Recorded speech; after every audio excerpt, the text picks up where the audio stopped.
Hello everyone, this video is for those of you who are about to start with their psychiatry residency. How to approach the first year of psychiatry residency is what primarily I am going to talk about. And then we'll also talk a bit about Conceptual Psychiatry app, how to use it in the residency. So now that the process of counseling is started, we can assume that the residency would start in next couple of days. So if you are having fun, if you're enjoying, there is nothing that you need to do before the residency starts, because anyways it's going to be a 3-year grueling process. But in case you are one of those who is already bored and tired and frustrated and you want to do something, in that case what I would suggest is that you read a UG level book of psychiatry. So something which is UG level, basically what it will do is it will brush up your entire knowledge on the subject of psychiatry. It would be a basic knowledge, but at least in the first year it is very handy. You can use different books. Neeraj Ahuja used to be a good book, but it has not been updated for 10-12 years. I have also written a book. I am the editor. Multiple authors are there. You can use that book. We released it last year. It's pretty up to date for UGs. It's called as Textbook of Psychiatry, From Concepts to Clinic. Textbook of Psychiatry, From Concepts to Clinics. There are multiple authors, but I am the editor. So if you add my name, Textbook of Psychiatry, and write Praveen Tripathi, you will find it on Amazon. It is published by JP Brothers. It's a pretty good book, updated book. So this is what you have to do in the time period if you want to study. Otherwise, there's no need to do anything. Enjoy last couple of days, and then anyways you have a grueling schedule. Now, initial days and certain particular issues that people face in psychiatry residency. So see, what happens is psychiatry residency, when you start it, it's a bit of cultural shock, and everybody feels it. Reason being, when you start with your psychiatry residency, you will be asked to do workups. You will be assigned a patient, and you will be asked to take history for 1 hour, 1.5 hour, detailed history, right? And you have to talk a lot with the patient. So most of us during our internship, we are very used to very short patient interaction, very quick, first patient, second patient, third patient. From there, from that culture, work culture, you are shifted to a culture where you have to sit with one patient, listen for an hour or so, then present the case to your senior resident or consultant. So it's a cultural shock, and that many residents do not like. So that may happen. Secondly, this is another issue. There's a lot of talking involved, and many residents feel that this is not my cup of tea, and I cannot do it. And many of them become a bit disheartened in the initial days. Now, why am I talking about these issues is, this is something which is a part of your training, right? Finally, when you become a psychiatrist, finally when you go into the private practice or even in the government practice, the practice of psychiatry is almost similar. I mean, it is similar to the other branches of medicine. You see a patient, you make a diagnosis, you write a prescription, and you send the patient, and the next patient comes. Maybe you take 10 minutes, maybe you take 15 minutes. It doesn't really happen that you're counseling every patient and you're spending 1 hour. If a psychiatrist wants to do the counseling himself or herself, that is another thing. But majority of the patients are treated with psychopharmacology by psychiatrists. So it is pretty standard way of treatment like in other branches of medical sciences. But the residency, at least in the initial part, when you're new, you will see something very different. So there is no need to get too disheartened if you do not like this process. It is because psychiatry is something which is very new. Most of us have very little knowledge about psychiatry in our UG, and there is a process to become used to those words. There would be new words, there will be new things that will be taught to you. All of that takes time. So initial days may come as a cultural shock to you. I should not say cultural shock, but I mean it might come as a shock to you because it is slightly different than what you are used to. So this is one of the particular issues in psychiatry residency. Now, this is not faced by everybody. Some will face it, others start enjoying the process. In the initial months, clinical learning is the most important thing. What you read, from where you read, theoretical knowledge, all of that should take a back seat. You should be focused on developing clinical skills, right? Taking history in the proper way, being able to elicit the clinical signs, establishing hallucinations, establishing delusions, establishing obsessions, being able to differentiate between these things, learning how to, how to look for side effects, how to look for EPS, how to do the examination, all these things. The clinical part is much, much more important than any theoretical part, although you'll have to have some basic knowledge of theory also for clinical learning. So, but in a nutshell, you have to focus more on the clinical learning in the initial part than any book or any app or anything for that matter. And it's always a good practice to establish from the very beginning that you see the patient as a whole, right? Psychiatric disorders are often comorbid with other disorders. Whatever knowledge of medicine that you have, say being able to treat hypertension or treating diabetes mellitus, basic things, don't forget all of that, right? Physical examination, how to, how to the clinical examination, how to auscultate, how to do basic stuff, all of that, please don't lose, because it's very easy for you to forget it in the beginning, and later on as you get more into the psychiatry, these things tend to leave you. Don't do that. See the patient as a whole, take care of the medical part also, and of course the psychiatry part. All right, some of the resources. So before residency, as I said, you can use the book Textbook of Psychiatry, from Concepts to Clinics. Now NIMHANS Proforma is one of the standard proformas for history taking. So how do we take history in psychiatry? There's a whole proforma for the same. There are different proformas, but NIMHANS, a proforma made by NIMHANS, I'm sure your seniors would give it to you. It is considered as standard and you can use it. You can see what are the subdomains of that proforma and take history according to that. You would be taught how to take history. For example, I'll give you a small example. Let's say you have a patient with schizophrenia, and say you have to establish the diagnosis and establish the clinical sign of delusion. So you have to take history in such a form that all the components that are required to diagnose delusion are being shown in the history. All of them are there in the history, and somebody who reads those lines is able to make out, okay, the first part is there, the second part is there, the third domain is there, the fourth domain is there. All of that would be taught to you by seniors or by consultants.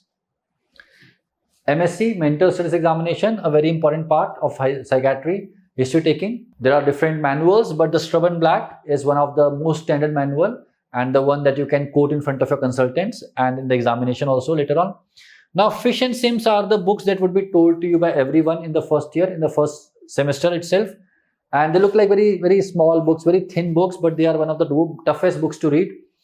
So Fish and Sims look very thin books, but they're very dense, very full of information, not easy to read. But these are the ones, at least some chapters like hallucinations, delusions, or rather I should say disorders of thought, disorders of perception, all of that you have to read at least from the Fish and Sims in the first 6 months. The other chapters you can complete later on, but these are the basic bare minimums. Now this is something that you can do in the second half of the first year if you have time. Oxford Textbook of Psychiatry, it's a very good book. And later on in the second year and the third year, you would be expected to read CTP and other books. But this is a very good book. I really like it. The shorter version, the short Oxford Textbook of Psychiatry. Not too big a book, not too many pages, enough for a first year resident, right? So this is what you can do. All right, now let's talk about the Conceptual Psychiatry app. So you know that under the brand of eConceptual, all the apps are coming. So we also have a Conceptual Psychiatry app, and you can use Conceptual Psychiatry app as well. And I will walk you through with the components of the Conceptual Psychiatry app. But some of the things that I've just told you here, all of them are covered here also. For example, history taking in MSc, according to NIMHANS Proforma and from Strub & Black, the lecture on history taking in MSc has been created using those standard resources. Psychopathology, a lot of psychopathology I have taken in the app. Again, it is from the Fish and Sims only. So if you can read books, great. If you are not someone who wants to read, if you're not a person who wants to read too many books, you prefer videos and somebody explaining you, definitely you can go with the app from the beginning itself. So when we were creating Conceptual Psychiatry app, there were multiple goals in our mind. One of them was that ensure that the resident is learning in a comprehensive way. And when I say comprehensively, it means two things. Of course, theoretical part is extremely important. We know that. So theoretical part to be covered in details from different sources, different standard sources like CTP, Oxford Textbook of Psychiatry, certain journals, certain papers, all of that needs to be put together and explained. But also the clinical part, right? The clinical part is very important, like what is taught in the books, like Motse guidelines or Stiefenstahl. So the clinical part is as important as the theory part. So when we were creating this app, we were very clear that we want to cover not only the theory part, but also we want to cover the clinical part, how to become a better psychiatrist, how to see a patient in a proper way, how to diagnose, how to treat, how to change medication, and how to do all these things while following the evidence-based medicine. This is a term that you would hear a lot in your residency. Everybody would talk about the evidence-based medicine because that is the thing. That is what we follow. And of course, not now, later on when you reach your third year, when the exam times come, the app should have the content that will help a student pass the exam. So all these goals were there when we started the app. Now the app, the content is I think almost 90% complete. Most of the theory part is covered. A lot of exam part is covered. I mean, things that come in the exam have been covered. And still, it would be an ongoing process. We'll keep on adding something or other. So especially if you are going to a place where the academic program is not very strong, I would very strongly recommend you that start with the Conceptual Psychiatry app. And if you're somebody who prefers, videos and somebody teaching you, again, you can start with the Conceptual Psychiatry app. The team has got very experienced people. The senior most is Dr. Chittaranjan Andrade sir. He is like the most famous person in the field of psychopharmacology, and he retired from NIMHANS like a couple of months back, and we were very lucky and we are very grateful to him that he joined the project and has taught a lot psychopharmacology and now other things also. We have other distinguished clinicians like Dr. Ravi sir, who is in AIMS Rishikesh. He's a giant in the sleep medicine. And myself, Dr. Hiral Kotaria, he's a fellow in child psychiatry. He teaches child psychiatry, some part of mood disorders, history taking MSc. And then we have some new faculties, very young and very talented people. Dr. Aditya, who is from KGMC, Dr. Milan, who is from AIMS Raipur. They have passed their exams like 2-3 years back, full of academic knowledge, full of clinical knowledge, creating great content. And psychiatry residency cannot be complete without having some amount of psychology, without having a good hold on psychology as well. So Ms. Nihanki and Ms. Savni, both of them are clinical psychologists and pretty good ones. So they are also part of it. More faculties are joining. So basically, the idea was very clear that if we want to teach a resident, if we want to do justice to a resident, it is not a one-person job. We need multiple people and people who are greats in their field, right? And that is why this whole lineup that you are seeing on the screen, all of us have assembled and we are trying to create good content. So recently, we also released the first volume of Conceptual Psychiatry Notes, which covers like 60-65% of the subject. And the volume 2 would be released in maybe a month or so. That would cover the remaining topics. So that is there.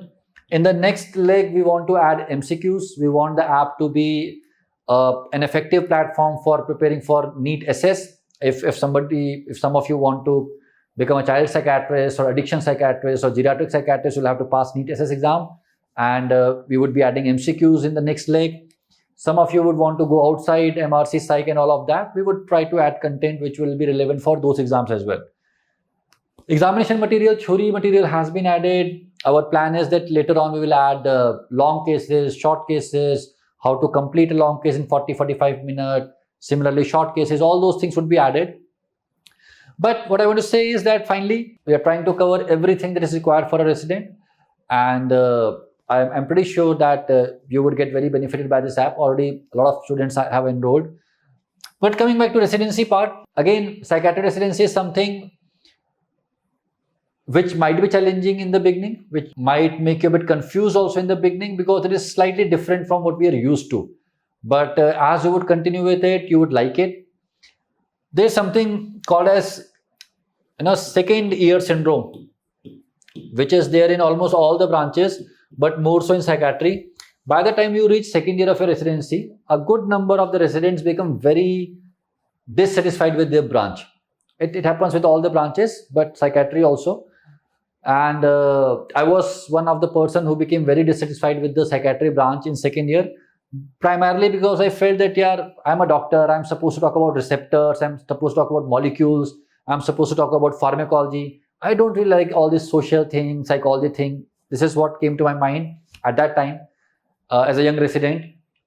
But somehow I continued, and later on when I got into practice, I realized that the way psychiatry residency is structured is very different from what we do when we practice.